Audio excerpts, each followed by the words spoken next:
કારણ કે જે દિશામાં અત્યારે હાલ વાપી ચાલી રહી છે એ વાપી આજે મતલબમાં દરેક કામમાં નગરપાલિકા નિષ્ફળ રહી છે। દરેક રોડથી માંડીને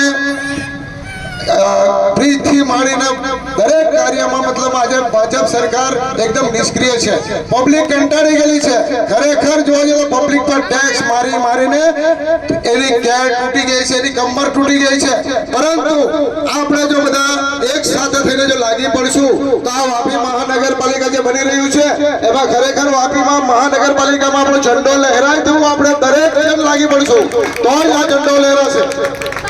કારણ કે પબ્લિક ને જુએ માણસ એવા એ મતલબ આપણું કામ કરી શકે।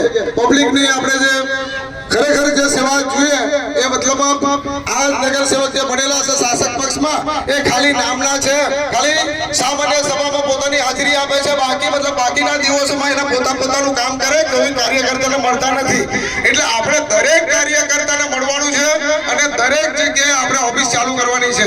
જે આજે મહાનગરપાલિકામાં દરેક જગ્યાએ આપણે જે આજે અમારું જે કાર્યાલય ચાલુ થયું, હું આશા ધરાવું છું કે દરેક વોર્ડમાં કોંગ્રેસની ઓફિસ ખોલે અને દરેક જગ્યાએ આપણો કોંગ્રેસનો ઝંડો લહેરાય અને પબ્લિકની સેવા આપણે કરીએ।